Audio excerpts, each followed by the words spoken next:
Ora, apresenta-te lá então e alguma história que tu tenhas assim de criancinha, se chegavas ao bugalho, se era só bonecas, se andavas de bicicleta, se subias às árvores, como é que foi ali até chegares à adolescência? Olha, eu era uma criança muito viva, tinha duas facetas. Uma, porque tinha só primos rapazes, era muito rapazona, e por outro lado também, e tinha uma quinta rábida e brincava muito, e subia a árvores, e jogava a bola, e jogava a pedrada, e fazia essas coisas todas, não é? Por outro lado, era muito estudiosa e tinha outra faceta de brincar também com bonecas e de ler, basicamente ler muito, e de fazer muitos legos e de escrever coisas também. E isso ficou-me para sempre, como tu sabes, Até hoje? até hoje na Até minha hoje. vida. Muitas histórias te podia contar, podia-te contar a história cruza-se um bocado com a vivência que eu tive da minha família, que é uma família de esquerda, como tu sabes. E Houve, muito cedo começaste a acompanhar o teu pai sim, na história da nossa liberdade. sim, eu nasci em 68, não é? 26 de abril de 68, quer dizer, foi entre o maio de 68 e o 25 de abril, quase, de 74. E muito cedo comecei a acompanhar, a criar uma consciência política, a vivenciar com pessoas que contribuíram muito para o meu crescimento, a minha evolução, como o Zeca Afonso, por exemplo, como o Almirante Rosa Coutinho, como o Vasco Gonçalves. Vasco Gonçalves, que esteve cá na nossa terra, lá em cima, perto da Camarinha, que eu fui lá assistir uma vez também a um comício, um encontro que houve ali com ele. Eu com eles tinha uma relação pessoal, quase familiar, porque eles eram muito amigos do meu pai, e éramos frequentemente, estávamos na casa uns dos outros, e portanto tínhamos uma vida muito pessoal. Mas houve três pessoas que me marcaram muito na minha vida. Uma, naturalmente, foi o meu pai, que foi muito importante e continua a ser. Outra foi o Zeca Afonso, e outra foi o Dom Manuel Martins. Três pessoas diferentes. A primeira e a segunda, o meu pai, que além de ser meu pai, era o meu melhor amigo e a estrutura da minha vida, que me ensinou muita coisa e também me contribuiu muito para construir aquilo que eu sou hoje. O Zeca Afonso, com quem vivenciei desde muito pequena também, e foi muito importante, não só em termos políticos, mas em termos culturais, em termos sociológicos, foi uma pessoa muito importante da minha vida. E também o Dom Manuel Martins, porque eu debati-me durante algum tempo com uma luta interna de caráter religioso.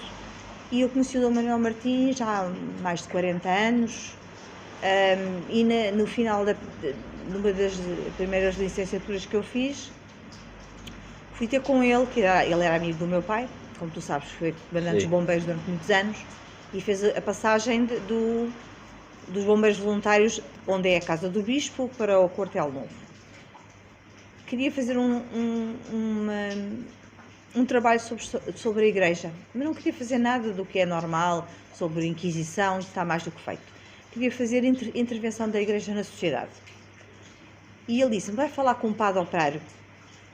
E esse padre operário foi o primeiro que ele nomeou, assim que chegou a Setúbal, onde se fez bispo, e era bispo vermelho, graças a Deus, e teve um contributo muito importante cá em Setúbal, naquela crise de 80 e tal. Marcou a nossa terra, o Dom Manuel Martins. Sim.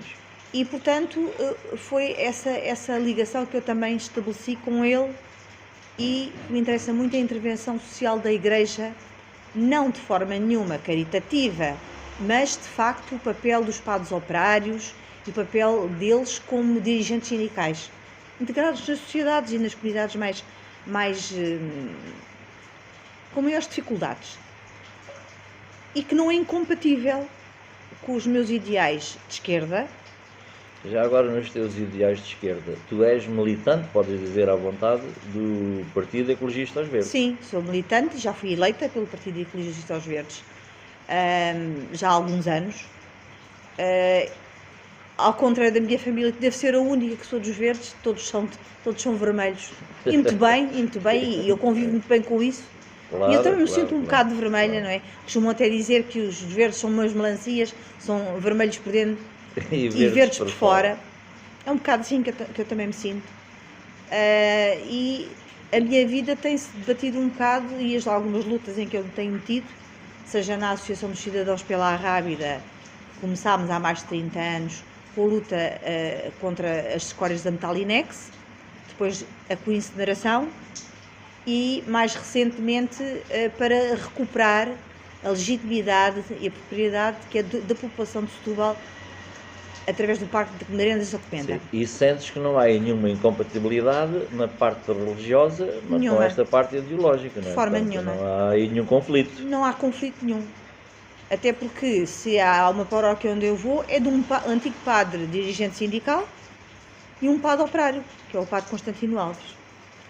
Portanto, Que é meu amigo e eu também sou muito amigo dele. Eu também sou muito amiga dele e é uma pessoa de esquerda claramente e que tem um papel educador na comunidade onde está. Que é o fundamental. Que é muito importante. Muitas histórias podia contar, desde miúda da Rapazona, de mais jovem depois quando comecei a dar outros passos, sempre fui muito estudiosa e preocupada em aprender. Aliás, o que eu gostava mesmo de ser investigadora de carreira. Mas pronto, tenho feito o meu percurso académico, tenho feito as minhas aprendizagens e, sobretudo, cada vez mais dou valor à experiência vivida. E a experiência vivida e contactar com as pessoas mais velhas que têm muito para nos ensinar. Acho que isso é muito importante, cada vez é menos valorizado na nossa sociedade, mas é uma coisa muito importante, é a experiência de vida. Mais importante do que a experiência académica, claramente. E o respeito que nós nos obrigamos a ter de todas as outras pessoas, não é? Naturalmente, que é não é? fundamental. Agora, um outro aspecto, Fernanda, já que estás no grupo também e com essa responsabilidade de uma das nossas administradoras, a tua opinião sobre isto das redes sociais? Isto é para nós, para a nossa geração, é um fenómeno novo. As gerações que estão agora a chegar à adolescência já nasceram com isto, não é? Eu lembro perfeitamente quando nós conversámos para criar a nossa equipa, tu me disseste, sim, não há problema, o Facebook existe, os grupos existem, porque não? Dentro das minhas possibilidades, não é? Até aqui nada de litigioso. Agora, há, na minha opinião, algum crispar, não é, da comunicação entre as pessoas só porque estão atrás de um telemóvel ou atrás de um computador ou por aí fora. Qual é a melhor forma de nós darmos volta a isto? De conseguirmos trazer a socialização para o respeito, para a educação, para a cordialidade? A comunicação, mesmo na diferença. Sim, a comunicação deve ser preferencialmente presencial. Porém, há outras formas de comunicação e eu até tenho uma especialização, fiz um mestrado em gestão de informação já há 20 anos. E acho que é uma outra forma de comunicar. Porém, nem todas as pessoas têm essa possibilidade. E existe um conjunto de pessoas que têm a possibilidade de comunicar através das novas tecnologias e usar a informação de uma forma positiva, mas também há um conjunto de pessoas que são info-excluídas, porque não estão com condições económicas para utilizarem esses meios e são colocados um pouco à margem. Portanto, há um aspecto positivo na comunicação digital e há um aspecto negativo. E eu privilegio sempre a comunicação presencial, que acho que na comunicação presencial há outro tipo de comunicação, há a comunicação não verbal. E a comunicação não verbal e a forma como nós olhamos, a forma como nós a nossa postura também comunica. E essa para mim acho que é fundamental. Então vem muito ao encontro, apesar de eu não ter nenhuma especialidade na área da comunicação, mas profissionalmente fui um comunicador, não é, de conhecimentos durante muitos anos, também me apercebo de alguma forma que mais podemos fazer, não é? Eu até penso que há que democratizar esta comunicação tipo virtual, não é? Com certeza, a comunicação deve ser sempre democratizada. Aliás, como tudo na vida.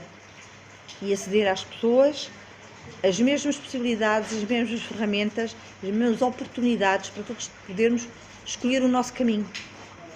Agora, na comunicação,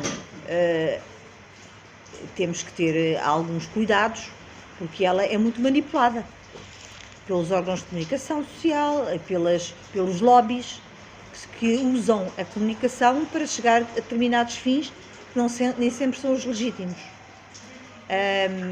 Mas devemos usar a comunicação digital com um objetivo muito bom, que é transmitir informação, esclarecer as pessoas, usá-la como forma de educar e de criar raízes e transmitir cultura entre todos. E incentivar. Eu gosto muito dessa palavra, incentivar. Eu confesso que tenho familiares diretos fora do nosso território e acho que para mim isto foi uma evolução extraordinária. Poder estar com eles uma, 2, 3 vezes por semana, quando for preciso, e nós estarmos a comunicar, estarmos a mostrar um vídeo como estamos cá, enviar a nossa imagem, recebermos a deles. O que se torna mais difícil é quando nós tentamos observar um problema e depois nos dividimos com as opiniões diferentes. Portanto, não procuramos a solução, mas acabamos por estar a fazer parte e a volumar o problema. É essa a minha preocupação. E daí o nosso grupo, de alguma forma, desculpa lá, vir trazer, de facto, estas conversas. Está aqui um misto, eu estou à tua frente, somos os dois que estamos aqui, não é? Presencialmente, mas vamos publicar isto como um documento digital. Aqui há também passos a dar. Naturalmente, quando as pessoas estão longe, para estarem mais perto, usarem o Skype, usarem o Zoom, fazerem reuniões, tudo isso é legítimo, tudo isso é interessante, tudo isso aproxima as pessoas que às vezes estão muito longe da família e longe dos amigos. Isso também são ferramentas muito importantes para comunicarmos. Mas nada substitui a comunicação presencial. Sim, até para podermos observar o rosto do outro, porque há aqui uma linguagem que não é só a voz e as palavras. É a comunicação não verbal. Exatamente, portanto, a atitude, como é que a outra pessoa está, e há N exemplos, não vamos agora perder tempo ou ganhar tempo a discutir, mas muitas das vezes nós até vimos nas televisões, que ao fim e ao cabo são conversas muito semelhantes a estas nossas, mas que a pessoa numa determinada altura tem o semblante de uma forma e tem uma linguagem corporal também dessa mesma forma, e nós conseguimos perceber ali, através da mensagem que ele nos quer passar, que há ali um constrangimento, não é? O que se for presencial, nós estamos na altura a visualizá-lo, não é? E podemos analisar a pessoa que estamos a falar, a comunicar com ela, não é? Porque a linguagem, o sorriso, a expressão da voz, não é? O próprio tom da voz, o olhar, o movimento do corpo. Portanto, é muito interessante e ainda muito mais temos que fazer. Hoje temos o Facebook, amanhã não sabemos se temos, não é? Eventualmente virão outros, não é? Porém, os Facebooks e outras ferramentas dessas servem muito para manipular as pessoas. São meios de comunicação utilizados pela positiva, são ótimos. Mas se forem utilizados de outra forma, servem para manipular as pessoas. As pessoas têm que estar muito atentas a essas questões também. Sim, senão qualquer dia entramos naquela frase feita, não, isso é verdade, eu vi na televisão. E não tarda nada que dizer, não, isso é verdade, eu vi no Facebook. Não, na televisão podem-se dar muitas coisas, mas há muitas formas de nós vermos o que é dado na televisão, nessas novas redes de informação, mas temos que saber interpretar nas entrelinhas e escolher outros meios de informação para nos certificarmos que aquilo que ouvimos é mesmo verdade. Então estás a fazer um apelo à perspicácia de cada um, para com a sua cabecinha, com os seus conhecimentos, analisar. Nós não podemos engolir tudo aquilo que nos dizem. Nós temos que ouvir, interpretar e escolher outras formas de informação para nos certificarmos que aquilo que ouvimos de facto faz sentido e é verdadeiro. Porque há muita fake news, há muita informação manipulada que tem um objetivo que não é o melhor. Tu já me falaste aí algumas vezes na palavra manipulada. E sinto isso perfeitamente. E vou-te dar um caso para também ter aqui a tua opinião. Eu detesto, e digo mesmo, detesto, com o verdadeiro sentido da palavra. Eu ouço, por exemplo, uma pessoa responsável do nosso país, pode ser o Presidente, o Primeiro-Ministro, um Ministro, não interessa, ou uma outra pessoa de um sindicato ou de uma associação de classe, e depois a seguir a televisão espeta-nos ali com uns ilustres, com uns inteligentes, retiram-nos a capacidade de pensar e eles estão a analisar o que é que o outro disse como se eu fosse burrinho e que não tivesse ouvido. Mas nós temos uma coisa que se chama massa cinzenta e capacidade racional. E devemos sempre que ouvimos alguma coisa e quando nos dizem muitas vezes a mesma coisa, temos que questionar sempre. E quando questionamos sempre, estamos a fazer um exercício que é refletir. E quando refletimos e procuramos outras formas de informação para nos certificarmos que aquilo que nos estão a querer dizer é verdade ou não, estamos a evoluir. E não podemos engolir as primeiras coisas que nos dizem. Nós temos de ser os polígrafos dos polígrafos. Sem dúvida. Não é? E nós é que devemos ser os controladores das fake news. Sem dúvida. Porque se não formos à procura de um contraditório, portanto ficamos massificados, não é? Não, ficamos manipulados, engolimos aquilo que nos querem fazer engolir e não procuramos uma outra versão daquela história. Interessante esta conversa, é mesmo improvável, não é? Não estava à espera de termos esta conversa, mas é muito interessante. Agora, uma outra situação. Tu vives aqui, na cidade, nasceste cá, a tua apreciação assim no geral, não é? Nos últimos 15, 20 anos da nossa terra. Eu vou-te dar já a minha opinião, não te quero influenciar, mas dou-te a minha opinião. Eu penso que paulatinamente temos vindo a melhorar muito a qualidade aqui da cidadania e das nossas ofertas de cultura e de desporto e por aí fora. Queria ouvir, já que reparei que estás atenta, o que é que tu pensas? Podemos fazer sempre melhor, não é? A minha opinião é também essa. Mas que acho que virámos uma página um pouco cinzenta da nossa... Eu acho que os últimos 20 anos é uma mudança radical de mais de 180 graus numa cidade cinzenta, triste, sem meios culturais, sem esperança e que vivia fechada em si própria. Hoje nós temos uma sociedade, uma cidade mais alegre, virada para fora, com muitas formas de cultura diversificada à nossa disposição, com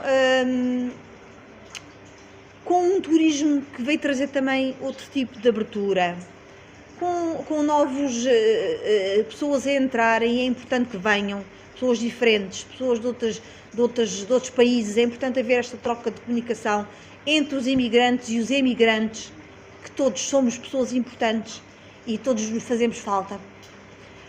E esta cidade ganhou nos últimos 20 anos, não sei se uma medalha olímpica, mas quase.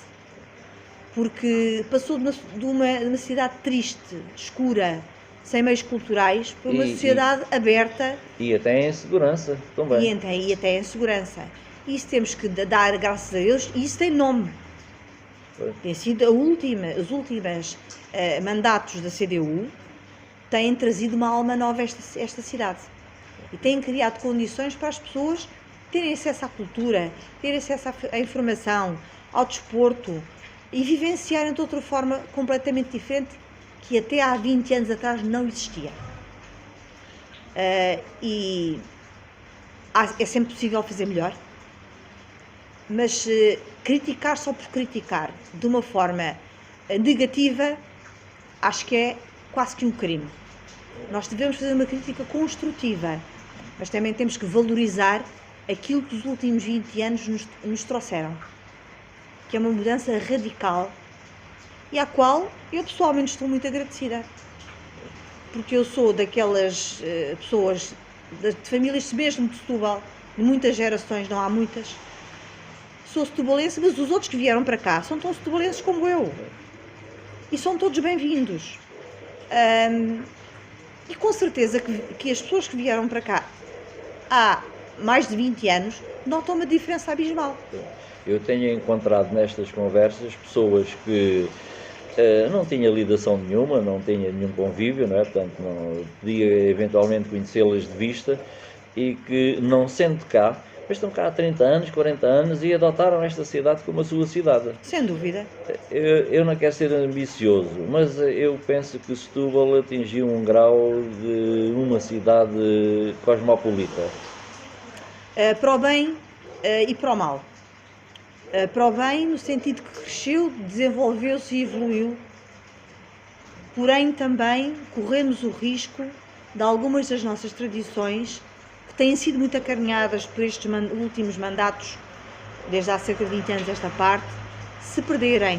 Temos que fazer um certo investimento em manter essas tradições e a memória histórica e a memória das tradições da nossa população, que é muito diversificada. Cada bairro tem a sua, quase um dialeto, tem a sua forma de ser e de estar, que foi influenciada também por aqueles que vieram de fora e que vieram enriquecer-nos também, e tudo isso é importante manter.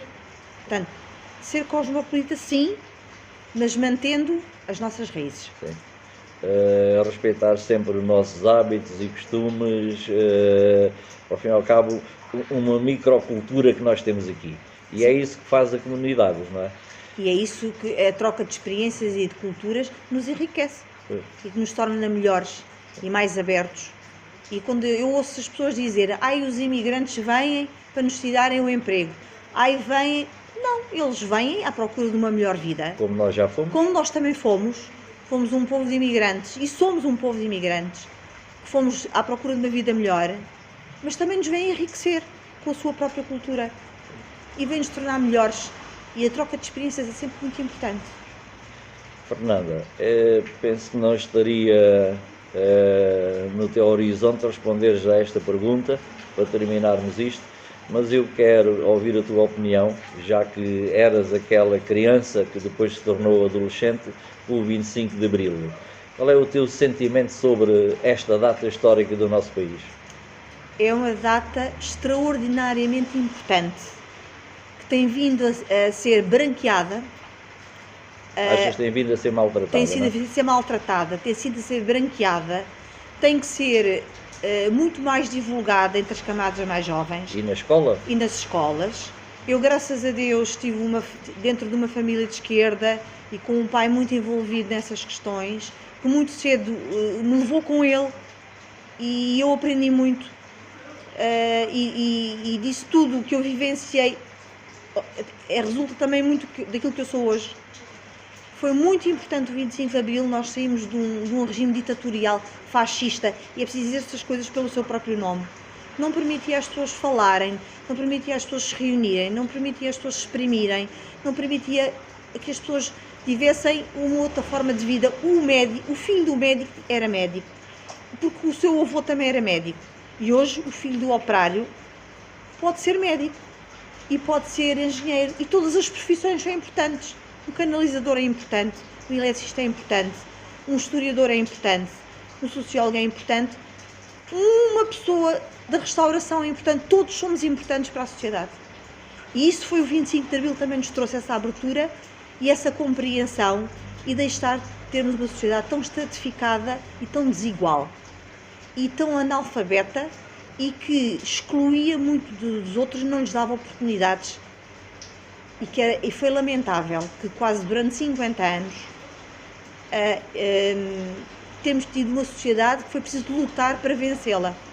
E hoje, mais do que nunca, é preciso lembrar às pessoas que essa luta foi uma luta difícil, muitos deram a sua própria vida, muitos estiveram presos, muitos se dedicaram para que hoje tivéssemos liberdade de expressão, para que hoje tivéssemos a oportunidade de reunião, tivéssemos liberdade sindical, tivéssemos a possibilidade de escolher uma vida.